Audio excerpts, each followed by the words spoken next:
संतप्त मानस शांत हों, जिनके गुणों के गान में वे वर्धमान महान जिन विचरे हमारे ध्यान में। भारतीय संस्कृति में 4 पर्वों का विशेष महत्व है। रक्षाबंधन, दशहरा, दीपावली और होली। इन्हें यदि मैं वर्गों में बांटूं तो कह सकता हूं कि रक्षाबंधन ब्राह्मणों का पर्व है, दशहरा क्षत्रियों का पर्व है, दीपावली व्यापारियों का पर्व है और होली शूद्रों का पर्व है। इसका अर्थ नहीं है कि किसी जाति विशेष के पर्व हैं। ब्राह्मण का मतलब यह है ब्रह्मम जानातीति ब्राह्मण, जो शुद्ध आत्मा की पहचान करें वे ब्राह्मण हैं। इस हिसाब से जो भी आत्मा की आराधना करने वाले संत हैं, विद्वान जन हैं, ज्ञानी जन हैं, वो सब ब्राह्मण हैं। ब्राह्मणों का पर्व है का मतलब क्या है कि चौमासे में और धंधे पानी बंद हो जाते हैं तो धर्म का धंधा ज़्यादा शुरू हो जाता है। लोग फुर्सत में हो जाते हैं तो संतों के, विद्वानों के व्याख्यान सुनने के लिए उन्हें अधिक अवसर मिलता है। ये धर्ममय वातावरण हो जाता है चौमासे का। क्योंकि रक्षाबंधन उस समय आता है, इसलिए मैं ये कहता हूँ कि संतों का, ब्राह्मणों का, विद्वानों का, ज्ञानी जनों का पर्व है। बरसात समाप्त हो जाती है, आवागमन के रास्ते खुलने की तैयारी में हो जाते हैं। जो क्षत्रियों की लड़ाइयाँ अभी तक बंद थी, हथियार जंग खा रहे थे, दशहरे के दिन वे उनकी सफाई वफाई करते हैं और फिर तैयारी करते हैं। इसलिए दशहरा क्षत्रियों का पर्व है और सारा व्यापार दीपावली से आरंभ होता है। इसलिए दीपावली को वैश्यों का पर्व माना जाता है। और जब बसंत ऋतु आती है, व्यापारी सारा व्यापार करके लौट के आ जाते हैं कमा धमा कर। क्षत्रिय भी युद्ध जीत कर वापस आ जाते हैं। वहाँ खेतों में अनाज आ जाता है और बढ़िया मौसम होता है तो सभी पर शूद्रता हावी हो जाती है और चारों ही वर्ण के लोग शूद्र हो जाते हैं। कहते हैं ना कि होली के दिनों में समझे ना, बुढ़ापे में भी जवानी चढ़ जाती है, हर आदमी रंगीन हो जाता है। जहाँ कीचड़ उछलने लगे न केवल हाथों से बल्कि वाणी से भी, तो समझ लेना ये शूद्रों का पर्व आ गया। इन 4 पर्वों में 2 पर्व जैन समाज ने अपनाए, एक रक्षाबंधन और एक दीपावली। 2 पर्वों को नहीं अपनाया। अहिंसक जैन धर्म हिंसा की, हत्यारों की जिसमें पूजन हो और किसी को मारना ही जिसका उद्देश्य हो। लाखों लोग मिलकर एक बार मरे हुए रावण को लाखों बार मार चुके हैं और गांव-गांव में हर साल मारते ही रहे, कब तक? ऐसे हिंसक पर्व को जैनी नहीं अपना सकते थे। और ये द्वेष का द्योतक था और होली राग का द्योतक है। राग देश के द्योतक दोनों पर्वों को जैनियों ने छोड़ दिया और रक्षाबंधन और दीपावली दोनों धर्म के पर्व थे। और जैन समाज आज अधिकांश वैश्य समाज है, व्यापारी समाज है। इसलिए भी ये 2 पर्व जैनियों ने अपना लिए।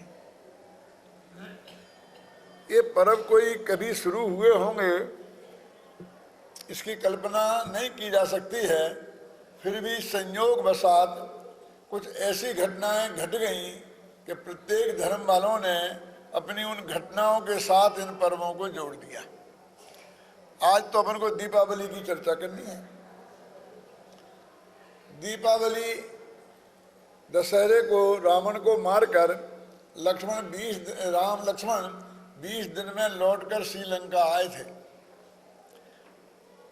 लंका से अयोध्या आए थे और वहाँ जो खुशियाँ मनाई गई थी इसलिए उन्होंने उससे जोड़ दिया विजयादशमी और उसके बाद में दीपावली। जैनियों के भगवान महावीर का निर्माण हुआ था, दयानंद सरस्वती का आर्य समाजियों का उसी दिन निर्माण हुआ था, उनका भी देह विलय उसी दिन हुआ था। और भी लोगों ने अपने अपने धर्म के हिसाब से इनके साथ चीज़ों को जोड़ लिया। अभी अपन को तो जैन धर्म के संदर्भ में बात करनी है दीपावली की। ये दीपावली पर्व हम उत्साह से नहीं मनाते हों ऐसी कोई शिकायत हमें नहीं है। उत्साह से नहीं बल्कि हम अति उत्साह से मनाते हैं, पटाखे फोड़ते हैं, लड्डू खाते हैं, दूसरे को मुबारकबाद देते हैं। लेकिन मेरी समझ में ये नहीं आता है कि किस खुशी में लड्डू खाए जा रहे हैं, किस बात की मुबारकबाद दी जा रही है, किस खुशी में ये पटाखे छोड़े जा रहे हैं। जब हम ये मानते हैं कि भगवान महावीर का आज निर्वाण हुआ था, माने वो हमें छोड़ के गए थे, ये संयोग का पर्व नहीं है, ये वियोग का पर्व है, ये ईद नहीं है, ये मुहर्रम है। ईद और मुहर्रम का अंतर तो मुसलमान भी जानते हैं ना, लेकिन हम जैनी भूल गए। किस बात की मुबारक दे रहे हैं आज हमें कि कल तक भगवान महावीर थे, उनका रोजाना व्याख्यान होता था 7-7 घंटे और 12-12 मिनट, दिन भर हमें व्याख्यान सुनना पड़ता था। अब आज गए और हमें छुट्टी मिल गई, क्यों? कल से आराम में रहेंगे। किस बात की खुशी है, किस बात की मुबारक है, किस बात के लड्डू बांटे जा रहे हैं, क्यों? ये आज हमारे भगवान महावीर के वियोग का दिन है, संयोग का दिन नहीं। इस बात को समझने के लिए कल्पना करें कि हमारे परम पूज्य पिताजी का जिस दिन स्वर्गवास हो जाए तो उस दिन हमारी मनस्थिति कैसी होनी चाहिए, क्यों? लड्डू बांटेंगे, खुशियां मनाएंगे, पटाखे छोड़ेंगे, एक दूसरे को मुबारक देंगे कि आज मुझे वो राज तिलक होने वाला है, तिजोरी की चाबी अब मेरे हाथ में आ जाएगी। मन में भी ऐसा हो तो भी बाहर से ऐसा नहीं किया जाता है। तो आज हमारे पिता का नहीं बल्कि परम पिता का, हमारे धर्म पिता का हमसे वियोग हुआ था, तो वो दिन कैसा होगा उसकी कल्पना हमें करना चाहिए। इस बात को समझने के लिए आपको मेरे साथ चलना पड़ेगा, कहीं नहीं, घबराना नहीं। आज से 2500 बरस पहले पावापुरी में आपको अपने मन को ले जाना पड़ेगा। और आप कल्पना कीजिए 2 मिनट के लिए कि आप जयपुर वासी नहीं हैं, अभी जयपुर में नहीं हैं, पावापुरी में हैं। 2500 बरस पहले का समय है। आप उन लोगों में से हैं जिनने पिछले 30 वर्ष से लगातार भगवान महावीर की दिव्य ध्वनि रोजाना सुनी थी, 7 घंटा और 12 मिनट। आप जानते हैं, ऐसा एक आध नाम याद है पुरुषोत्तम बाबू आपको? एक आध नाम ऐसा मालूम है कि जिसने आदि से लेके अंत तक 30 वर्ष तक लगातार रोजाना 7 घंटे और 12 मिनट भगवान महावीर की दिव्य ध्वनि में आदि से अंत तक उपस्थिति दर्ज कराई हो? एक आध नाम मालूम है? गौतम स्वामी, गणधर गौतम स्वामी पहले दिन से उनके व्याख्यान में मौजूद थे और अंतिम व्याख्यान तक उनके मौजूद रहे, है ना? हजारों लोग रहे होंगे, एक का नाम हमें मालूम है। फर्स्ट डे से थोड़ी आगे थे सैनिक। तो बात ये चल रही है कि हम भी उनमें से एक हैं। सैनिक को जाने दो, हमने भी लगातार 30 वर्ष तक रोजाना उनकी 7 घंटे और 12 मिनट तक वाणी सुनी थी। धन्य थी वह तेरस जिस दिन हमने उनका अंतिम प्रवचन सुना था, जिसे इस व्यापारियों ने धन तेरस बना दिया।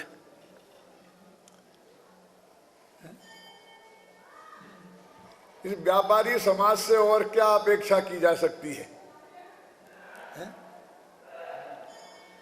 लेकिन चतुर्दशी के दिन जब हम गए तो भगवान के दर्शन तो हुए थे, पर प्रवचन सुनने को नहीं मिला था, क्योंकि उनकी दिव्य ध्वनि का अवरोध हो गया था, योग निरोध हो गया था। लेकिन फिर भी दर्शन मिले थे, इसलिए चतुर्दशी को कहते हैं रूप चतुर्दशी। रूप चतुर्दशी का मतलब कैलाश जी, भगवान के रूप का दर्शन हुआ था, शब्द श्रवण करने को नहीं मिले थे। धन्य तेरस और रूप चतुर्दशी। लेकिन जब हम अमावस्या के दिन गए तो न हमें उनका प्रवचन सुनने को मिला था और न हमें उनके दर्शन का लाभ मिला था, क्योंकि सूर्य की किरण उगने के काल में ही उनका निर्वाण हो गया था। अब कल्पना करो कि आप 30 साल पुराने उनके श्रोता थे, उस दिन आपको कैसा लगा होगा और उस दिन आपका कैसे बीता होगा। वो असली दिवाली थी ना, वो निर्वाण महोत्सव तो वो ही था ना असली।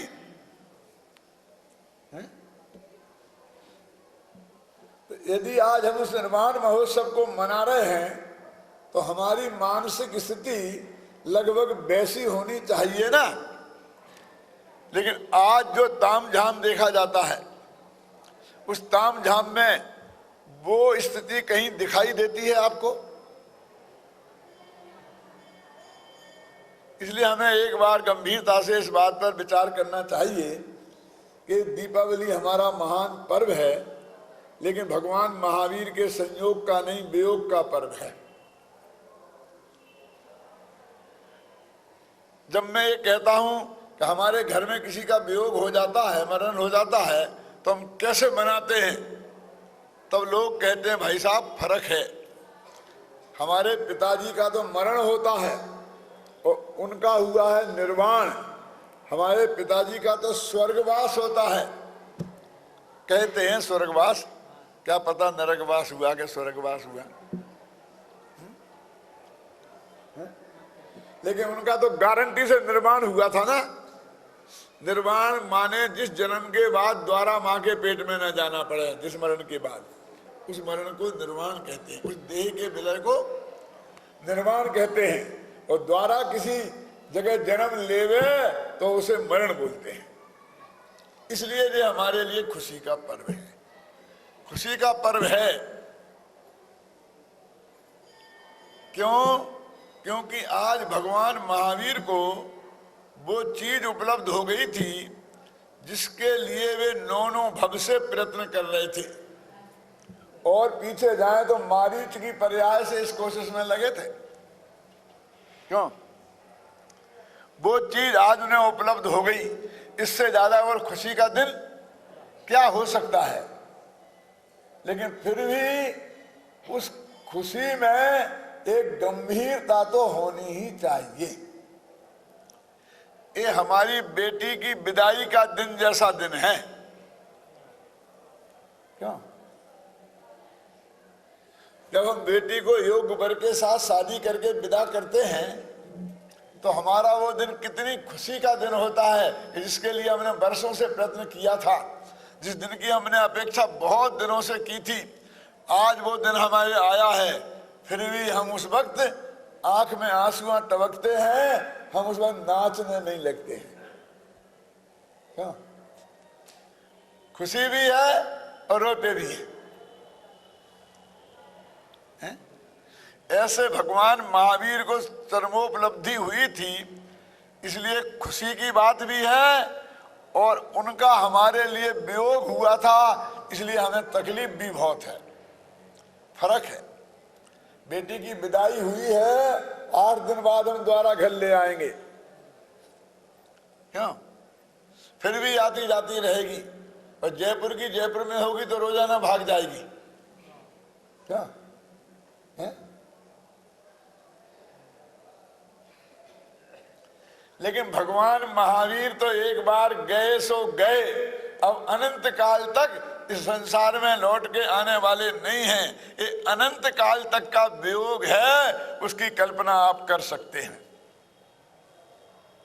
क्या हमारी दिवाली कैसी मनाई जानी चाहिए? पटाखे फोड़कर हम क्या करना चाहते हैं? क्या होता है ऐसा पटाखे? खुशी।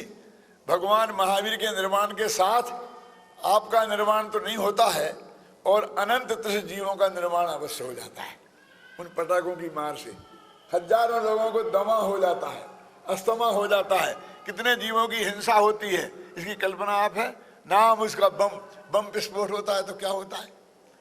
ना सही नकली, असली नकली तो सही। आपका आदमी नहीं मरते होंगे। अभी अस्पतालों से अभी खबर आती है कि इतने लोग तो अस्पतालों में भर्ती हो गए, आदमी भी घायल तो होते ही है ना। कितने जीव जंतु मरते हैं, कल्पना तो करो। किस बात की खुशी मना रहे हो तुम? काय के पटाखे छोड़ रहे हो? मेरे कहने का मतलब ये है कि हमारा ये पर्व यदि भगवान महावीर के वियोग का दिन है तो हमें उस पर्व को कैसे मनाना चाहिए, इस बात पर हमें एक दफे गंभीरता से विचार अवश्य करना चाहिए। जब मैं ये बात कहता हूं तो लोग कहते हैं क्या करें, आप बताइए ना, रोने बैठ जाएं दिवाली के दिन? आप चाहते क्या है? नहीं नहीं भाई, हम रोने की बात कहां कह रहे हैं कि रोने बैठ जाइए। तो जिस दिन भगवान महावीर का यदि एक शिष्य का नाम लिया जाए, हम सारे शिष्यों में से एक शिष्य का नाम लेना इन 2500 वर्ष में, तो किसका लिया जा सकता है? बोलो भाई, गौतम स्वामी के लेंगे ना? नंबर 1 पे किनका आएगा? गौतम स्वामी का आएगा ना। तो गौतम स्वामी ने जैसी दिवाली मनाई वैसी दिवाली हमें मनाना चाहिए। कैसी मनाई थी गौतम स्वामी ने? एक खतरनाक बात कहता हूं, हमारे कुछ भाई कहते हैं कि भगवान महावीर को एक चिंता हुई कि मेरा मोक्ष होने वाला है, तो गौतम देखकर बर्दाश्त नहीं कर पाएगा, मेरा सबसे ज्यादा प्यारा शिष्य है, तो ये मेरा वियोग बर्दाश्त नहीं कर पाएगा कि हार्ट फेल ना हो जाए इसका। तो उन्होंने वहां से उनको दूर भेज दिया था। वे उस वक्त पावापुरी में नहीं थे, गौतम स्वामी गुणाबा में थे, क्योंकि शाम को उन्हें केवल ज्ञान हुआ वो गुणाबा में हुआ था, पावापुरी में नहीं हुआ था।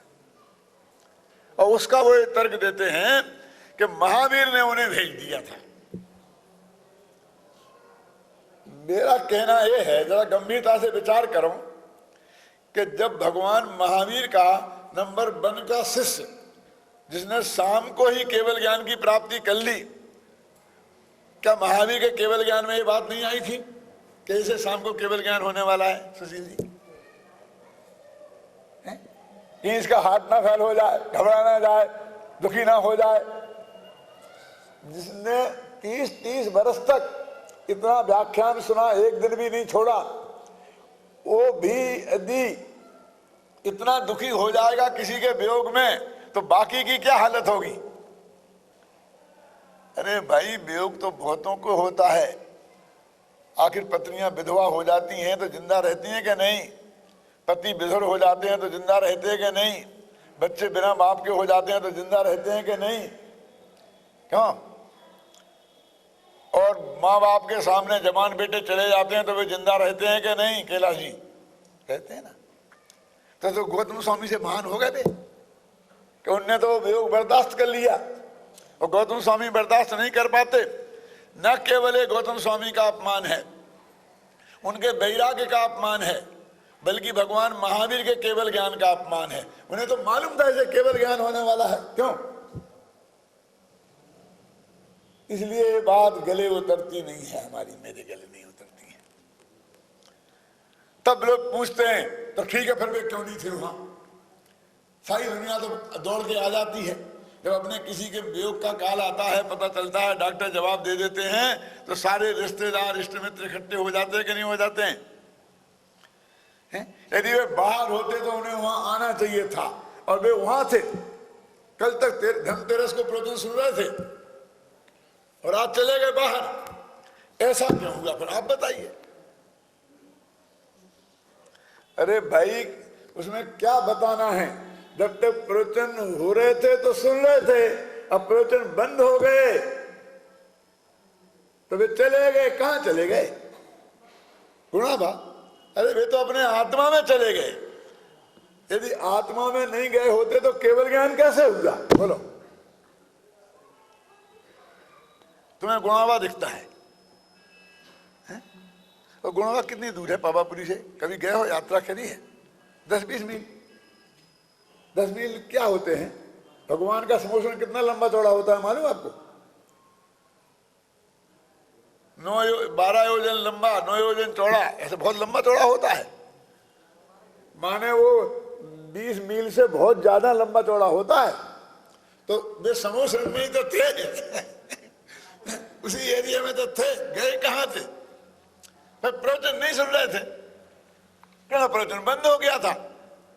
तो उन्होंने प्रवचनों में कहा था अपने आत्मा में समा जाओ, स्वयं में जमो, स्वयं में रमो, स्वयं में ही समा जाओ, तुम्हारा कल्याण इससे ही होगा। तो उन्होंने वही किया। इसलिए इसमें कौन सी बड़ी बात है कि वे वहां क्यों पहुंच गए? तो गौतम स्वामी ने दीपावली कैसे मनाई थी? मैं आपसे बात कर रहा था, महात्मा गांधी ने कुछ ऐसे सैनिकों की फौज तैयार की थी, मारने वालों की नहीं, मरने वालों की। मारने का अंग्रेज लोग ऑर्डर देते थे कि इस भीड़ को मारो, तितर बितर कर दो, और यदि कोई ढंग से वो काम कर लेता था तो उसकी तरक्की होती थी, वो एसपी से आईजी बना दिया जाता था। क्यों? तनख्वाह मिलती थी अच्छी। लेकिन महात्मा गांधी ने जो फौज तैयार की थी वो मरने वालों की, मारने वालों की नहीं, गोली चलाने वालों की नहीं, गोली खाने वालों की।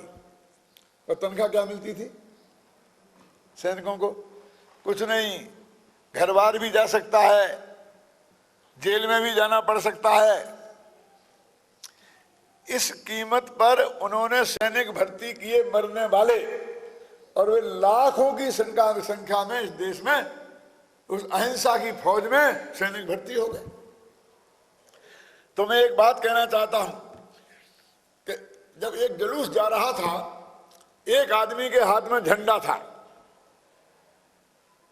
पीछे उसके भीड़ थी, सामने पुलिस लगी हुई थी। पुलिस सुपरिटेंडेंट ने आवाज लगाई कि झंडा नीचे झुका दो और वापस लौट जाओ, नारे बंद करो। कोई नहीं माना तो उसने धमकी दी कि मैं गोली चला दूंगा, झंडा झुकाओ नहीं तो मैं गोली चला दूंगा, मैं 3 तक बोलूंगा और तुमने झंडा नहीं झुकाया तो गोली मार दूंगा। और उसने कहा 1, 2 और 3 कहा और गोली मार दी, और वो आदमी मर गया जिसके हाथ में झंडा था, वो गिर गया लेकिन झंडा नहीं गिरा, उसके पीछे वाले ने थाम लिया। फिर उससे कहा झंडा झुका दो नहीं तो मैं गोली मार दूंगा। कि क्या एक करता है, मारता क्यों नहीं? तुझे मालूम नहीं है? ये मुझसे कहने की जरूरत है? मैंने उसके हाथ में से झंडा थामा है जिसे तूने अभी गोली मारी है। अब ये बात कहने की जरूरत रह गई? उसने उसे गोली मारी तो पीछे वाले ने झंडा थाम लिया। सैकड़ों की लाश बिछ गई लेकिन झंडा नहीं गिरा, नहीं गिरा और नहीं गिरा। भगवान महावीर ने जिस धर्म तत्व के प्रचार करने के लिए झंडा थामा था, वो निर्वाण गए तो गौतम स्वामी ने वो झंडा थाम लिया और शाम को केवल ज्ञान हो गया और उनकी दिव्य ध्वनि खिलना शुरू हो गई। महावीर गए लेकिन झंडा नहीं गिरा। 12 वर्ष बाद गौतम स्वामी को जिस दिन निर्वाण हुआ, उसी दिन स्वधर्म स्वामी को केवल ज्ञान हुआ। उसी दिन 12 वर्ष बाद वे गए तो स्वधर्म स्वामी ने झंडा थाम लिया। उसके 12 बरस बाद सधर्म स्वामी को जिस दिन निर्वाण हुआ उसी दिन जम्मू स्वामी को केवल ज्ञान हुआ और उनने झंडा थाम लिया। इन्हें अनुबद्ध केवली कहते हैं। एक किरण से हुए। उसके बाद जब उनका निर्वाण हुआ तो श्रुत केवलियों ने झंडा थाम लिया और वो वे सब गए, लेकिन आज तक वो झंडा गिरा नहीं है। भगवान महावीर की दिव्य ध्वनि का सार आज तक जो हमारे पास आया है वो कैसे आया है? झंडा गिर गया होता तो हमारे पास नहीं आता। आज किसके पास है वो झंडा? हमारे पास है। घबराना नहीं, हमारे पास माने हमारे नहीं, हमारे माने जो भगवान महावीर की वाणी को समझे और उसे जन जन तक पहुंचाने का प्रयत्न करे, उन सभी के हाथ में है ना? हमारे हाथ में है, तुम्हारे हाथ में है। अब महावीर तो आज आएंगे नहीं, गौतम स्वामी नहीं आएंगे जी, नहीं क्यों? सुधर्म स्वामी नहीं आएंगे, जम्मू स्वामी नहीं आएंगे, कुंद कुंद भी गए, स्वामी जी भी गए, क्यों? अब तो किनके हाथ में है?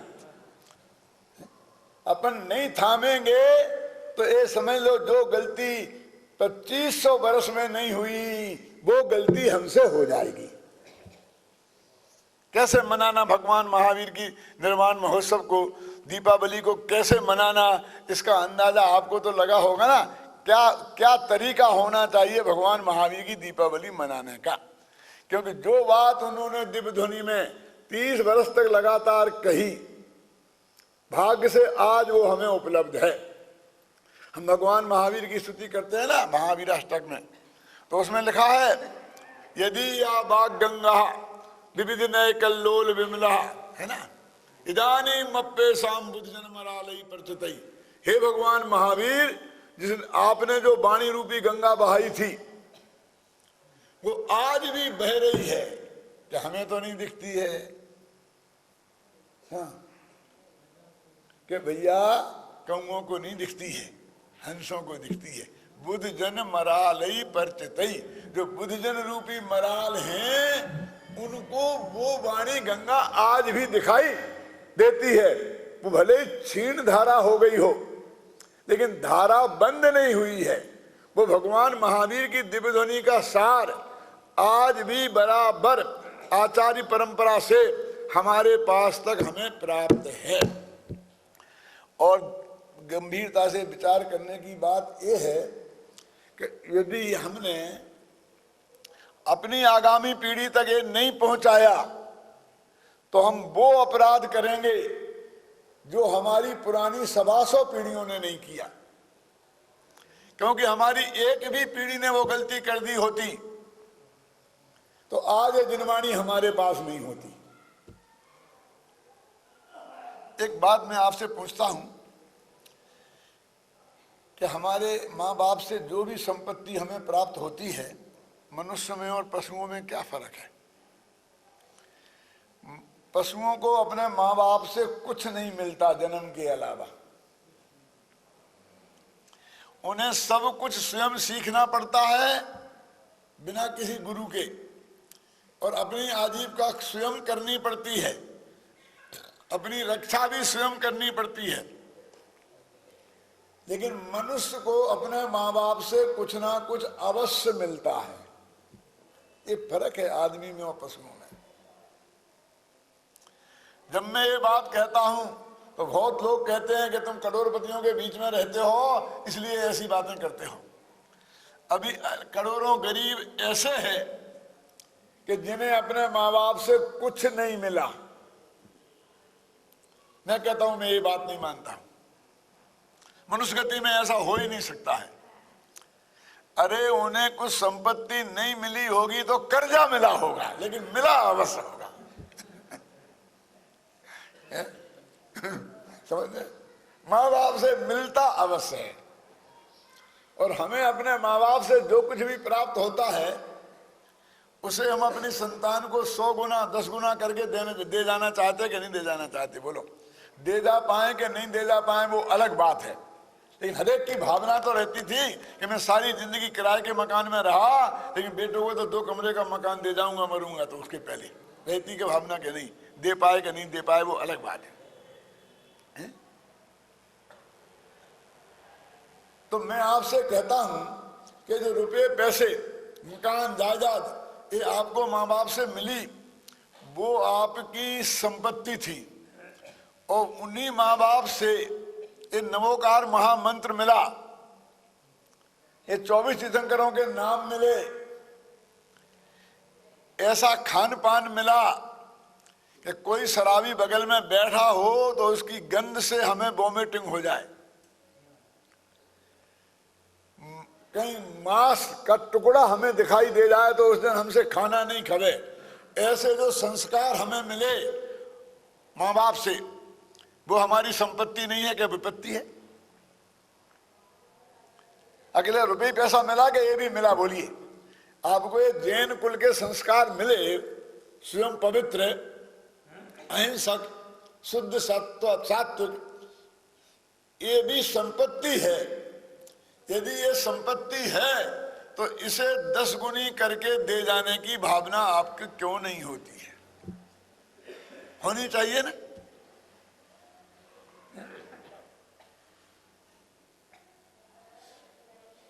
यदि हमने अपनी आगामी पीढ़ी को ये धार्मिक संस्कार नहीं दिए, ये शुद्ध सात्विक खान पान नहीं दिया, ये निर्व्यसनी जीवन नहीं दिया, तो हम वो गलती करेंगे जो हमारी 125 पीढ़ी ने नहीं की। 125 पीढ़ी का मतलब समझते हैं? भगवान महावीर को 2500 वर्ष हो गए।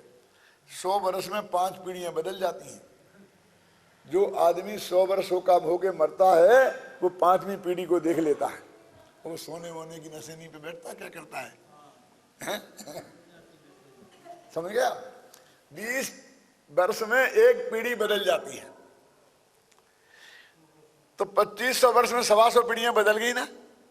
माने हमारे पिता के पिता के पिता के पिता 125वीं पीढ़ी में रहे होंगे जब भगवान महावीर यहाँ रहे होंगे। उस रहे होंगे कि नहीं? और उनने एक पीढ़ी में गलती नहीं की, इसलिए हमारे पास ये जिन धर्म है। और जिन कहते हैं उस वक्त तो सारा देश जैनी था, और आज इतने से क्यों रह गए कैलाश जी? क्योंकि जिनकी पीढ़ियों में वो गलती हो गई,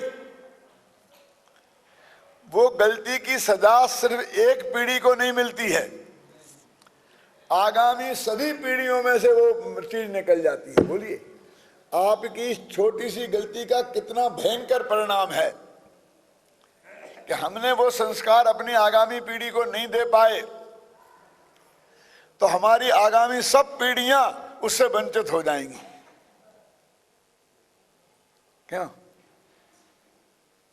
पता ही नहीं है हम जैन हैं कि अजैन हैं कि हम तो अग्रवाल हैं, हम तो बंसल हैं कि जैन हो, हमें पता नहीं जैन फैन है।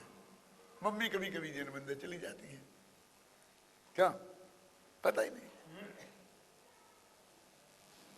हमें झंझट में नहीं पड़ते हैं। क्यों? कि तुम जैन हो क्या? हाँ हैं। तो कौन? दिगंबर का श्वेतांबर? अरे हम इससे कह, हमें नहीं पता क्या है। क्यों? यही पता नहीं है। दिगंबर हैं, श्वेतांबर हैं, श्वेतांबर क्या होता है, दिगंबर क्या होता है, कुछ पता नहीं है। आप ख्याल में ऐसी पोजीशन आज आ गई, उनके बच्चों की क्या होगी? जो संस्कार हम में हैं, हम सब जानते हैं, हम नहीं दे पाए उन बच्चों को, तो उनके बच्चों को वे कैसे देंगे? बोलो, बीज खत्म हो गया ना। तो उसकी सजा हमारी आगामी पीढ़ियों को भोगनी पड़ेगी। और आगामी पीढ़ी जिनकी में गई उनकी भोग रही है कि नहीं? आखिर वो सारे जैनी अजैनी हो गए कि नहीं हो गए? मेरे कहने का मतलब ये है। तो ये भगवान महावीर की वो वाणी जो आज हमें उपलब्ध है, उसे हम अपनी आगामी पीढ़ी तक पहुंचाएं, ये जिम्मेवारी हमारी है। ये दीपावली मनाने का एक सही तरीका है। क्यों? क्यों साहब? अरे दीपक जलाए जाते हैं, लड्डू चढ़ाए जाते हैं, इनकी तो कुछ आप बताते नहीं हो। क्यों? ये बातें कहने लग गए। हम जैसा मनाते हैं उसमें क्या खराबी है? दीपक जलाए जाते हैं तो क्या हो गया? जब सूरज अस्त हो जाएगा तो दीपक नहीं जलेंगे तो क्या होगा? अमावस का दिन हो, जरा सोचो। घना अंधकार हो है? और सूरज अस्त हो जाएगा तो दीपक जलेंगे कि नहीं? तो भगवान महावीर जैसा सूरज अस्त हो गया तो लोग दीपक जलाकर अपना उजाला की व्यवस्था करी, उसमें कौन से गजब हो गया। दीपक ज्ञान का प्रतीक है। क्यों? जब भगवान महावीर की दिव्य ध्वनि खिलती थी तो सब चुपचाप बैठे बैठे सुनते थे ना। चार ज्ञान के धारी गौतम गणधर भी ये नहीं कहते कि आज मेरा भी एक व्याख्यान होना चाहिए। क्यों? हमारे गुरुदेव तक की परंपरा आई कि नहीं आई? बोलो। कि जब गुरुदेव सोनगढ़ में रहते थे कांजी स्वामी तो बड़े बड़े पंडित चुपचाप बैठे गाय जैसे सुनते रहते थे। कोई को मन में विकल्प नहीं आता कि हमारा प्रवचन कब होगा। है? उनके सामने किसी का नहीं होता था, बस अकेला वही सुनाते थे। मैं उन भाग्यशालियों में से हूं कि मुझे उनने आज्ञा दी कि नहीं तुम करो, और मैंने किया हूं। ना उसके पहले किसी का हुआ ना उसके बाद किसी का हुआ। सुशील जी क्यों? और गुरुदेव गए तो अब गांव गांव में चलने लगे ना हमारे 500 विद्वान, और गांव गांव में प्रवचन करने लग गए कि नहीं करने लग गए? ये दीपक जल गए। सूरज अस्त होता है तो दीपक जलाए जाते हैं। और क्या किया जाता है? वो ज्ञान का दीपक जलाएं। गांव गांव में हम पाठशाला खोलें, एक दीपक जलाने का अर्थ है।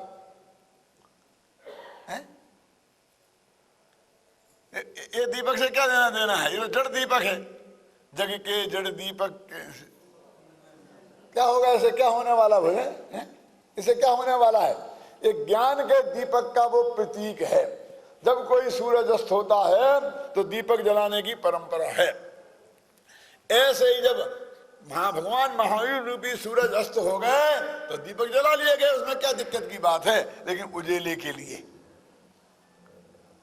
काय के लिए? ज्ञान का प्रकाश रहे इसके लिए दीपक जलाए जाते हैं।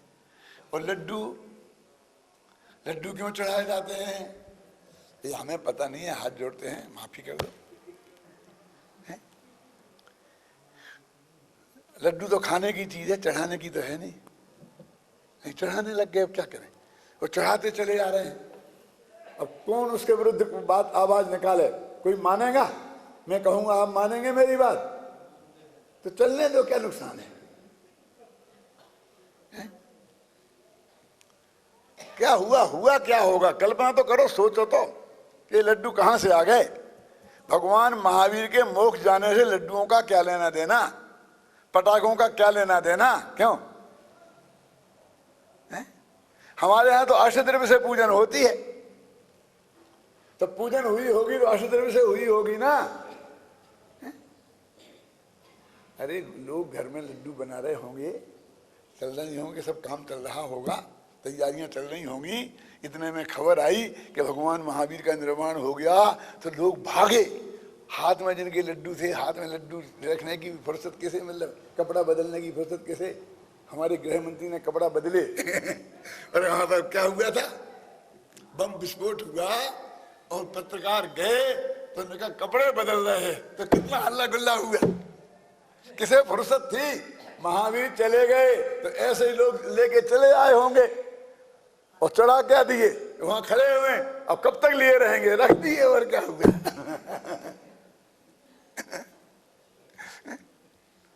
मतलब कौन सी परंपरा में हमारे यहाँ कहां से कब क्या शुरू हो गई? कोई इतिहास हो तो बताओ, क्या मतलब है उसका? लेकिन भाई साहब, जो रीति चल पड़ती है, मैं कुरीति तो नहीं कहना चाहता हूं, जो रीति चल पड़ती है उससे लड़ना बड़े बड़े लोगों का भी काम नहीं है, क्योंकि वो तत्व ज्ञान एक तरफ रखा रह जाएगा और वो झगड़ा नया खड़ा हो जाएगा। चलने दो, लड्डू चढ़ने दो, कोई दिक्कत नहीं है। क्या? लेकिन ये तत्व ज्ञान की बात भी साथ में चलने दो। और फिर एक बात ऐसा है, लड्डू माने बर्फी क्यों नहीं, चकती क्यों नहीं? क्यों? क्योंकि लड्डू गोल होता है, और गोल का मतलब समझते हैं? जिसका ना आदि हो ना जिसका अंत हो। क्या? जिसकी ना आदि हो और ना जिसका अंत हो। लड्डू ऐसा होता है, अनंत होता है। चक्कर ऐसा उंगली फेंट जाओ तो चक्कर कभी खत्म होगा? ऐसा लगाते जाओ, लगाते जाओ, लगाते जाओ। यदि कौन ना चकती होगी तो उसका अंत आ जाएगा।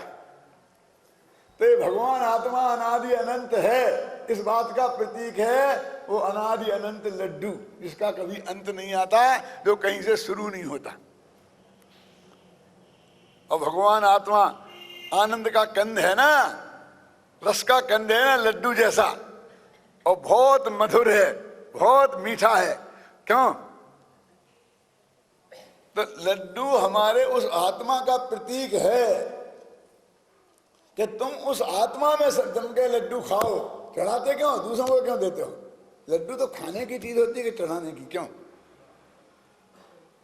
और चढ़ाना हो तो चढ़ाओ, उससे कोई फर्क नहीं पड़ने वाला है।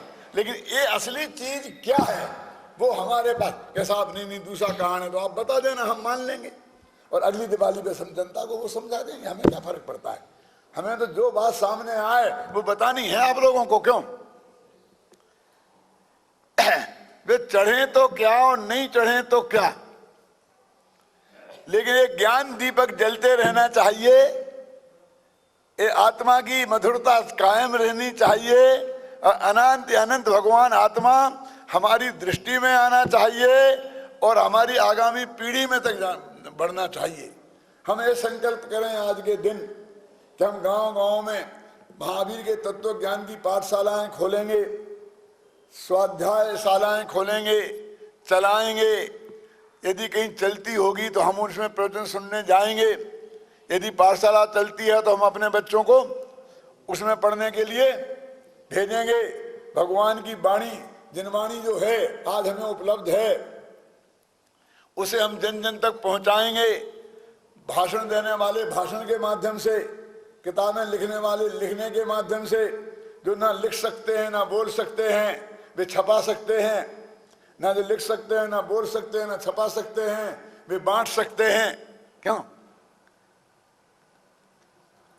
जिसकी जो शक्ति है अपनी शक्ति के अनुसार, भगवान महावीर की जो वाणी दिव्य ध्वनि समोषण में खिरती थी, जो अंतिम दिन धन्य तेरस के दिन खिरी थी, वो जन जन तक पहुंचे और पंचम काल के अंत तक तो रहेगी ना, रहने ही वाली है। उसमें हमारा भी एक योगदान हो, हमारा योगदान होगा तो उससे हमारी आगामी पीढ़ी लाभान्वित होगी। हम नहीं करेंगे तो भी ये कायम रहेगी, लेकिन हमारी पीढ़ी में से वो बात निकल जाएगी। एक मदारी था, डुगडुगी बजा के बेचारा पेड़ पालता था, बंदर का नाच दिखा दिखा करके लोगों को। क्या? एक गया चौराहे पर एक दुकान के सामने डुगडुगी बजाना शुरू किया, भीड़ इकट्ठी होने लगी। सेठ जी आए, दुकानदार, अरे यहां से हटना लेक, हमारे भीड़ के दुकान के सामने भीड़ इकट्ठी मत कर। कि नहीं सेठ जी, में तो दुकान तो आपकी अंदर है, ये सड़क तो गवर्नमेंट की है। नहीं नहीं, हमारी दुकान के सामने नहीं कर सकते हो। तो ऐसा करो सेठ जी, मैं बच्चों को खेल दिखाऊंगा ना बंदरी का, तो तुम और तुम्हारे बच्चे मुफ्त में देख लेना किराए में, और दिखा लेने दो यहाँ। कि नहीं नहीं, मैंने कह दिया ना, हम नहीं दिखाने देंगे। कि ठीक है, हम जाते हैं। और हमने तो जिंदगी में जो धंधा अपनाया है डुगडुगी बजाने का, आजीब कहीं जे है, तो ये तो डुगडुगी बजेगी, बंद होने वाली नहीं है। तुम्हारी दुकान के सामने नहीं तो उनकी दुकान के सामने, उनकी नहीं तो उनके सामने, इस मोहल्ले में नहीं तो दूसरे मोहल्ले में, इस गांव में नहीं तो दूसरे गांव में। हिंदुस्तान में 7 लाख गांव हैं, हमारी जिंदगी कितनी सी है। लेकिन तुम सोच लो कि यदि तुमने यहाँ डुगडुगी नहीं बजाने दी तो तुम्हारे बच्चे तमाशा देखे बिना रह जाएंगे। हमारी डुगडुगी बंद होने वाली नहीं है। भगवान महावीर की वाणी की डुगडुगी तो बजेगी पंचम काल के अंत तक। यदि आपने उसमें सहयोग नहीं किया, असहयोग किया, तो आपके बच्चे, आप उससे वंचित रह जाएंगे। सोच लो क्या करना। इस भगवान महावीर की वाणी रूपी गंगा में, जिन वाणी को गंगा बोलते ना, सांची तो गंगा एक बीतराग वाणी, उसमें हम स्वयं नहाएं, अपने परिवार वालों को नहाएं, अपने इष्ट मित्रों को नहाएं। ख्याल में है ना? मैं जानता था कि सब दिवाली पे जितने लोग आते हैं सब भाग जाते हैं, आज तो भाग से इतने बैठे हैं। इसलिए मैंने एक किताब सबको बंटवाई कि बांट दो, सबको पहुंच दो। अब जाके घर पे तो पढ़ेंगे ना, आप भी ले जाना, क्योंकि बोलने का समय तो बहुत कम होता है और इसमें बहुत बातें लिखी हैं दीपावली के बारे में, रक्षाबंधन के बारे में। एक किताब आपको मिल गई हो तो बहुत ही बढ़िया है, नहीं मिली हो तो बाहर से ले जाना। एक की दो जाए तो चिंता नहीं, पत्नी भी ले जाना, पति भी ले जाना, पड़ोसी को दे देना, पढ़कर और आगे बढ़ा देना, कोई दिक्कत नहीं है। तो भगवान महावीर की दीपावली कैसे मनाएं, उसका वास्तविक अर्थ क्या है, रक्षाबंधन का क्या अर्थ है, उसको हम कैसे मनाएं, इसका पता सब लोगों को चले, इस भावना से आज की बात भी कही और ये जिनवाणी भी आपको दी। आपसे भी आशा है इस बात को भी आगे बढ़ाएं और जिनवाणी को भी आगे बढ़ाएं। ऐसी मंगल भावना के साथ मैं अभी की बात समाप्त करता हूं। जैसा आपने फरमाया कि भगवान महावीर का वो झंडा यहाँ से थामे रखा है, बिल्कुल प्रणव स्मारक ट्रस्ट के द्वारा भगवान महावीर के तत्व ज्ञान का प्रचार प्रसार देश और विदेश में निरंतर हो रहा है। यहाँ प्रतिदिन प्रातः और सायंकाल प्रवचन होते हैं। प्रातः ठीक 8:30 बजे से 9:15 बजे तक और सायंकाल अभी 7:45 से 8:30 चल रहा है। ऋतु के अनुसार उसमें परिवर्तन होता रहता है, लेकिन 12 महीने बराबर यहाँ प्रवचन का क्रम चलता रहता है। अतः आप सबसे निवेदन है कि कृपया वहाँ प्रतिदिन के प्रवचन में आकर के भगवान महावीर की वाणी का लाभ आप अवश्य लेवें। बहुत से लोगों को लगता है कि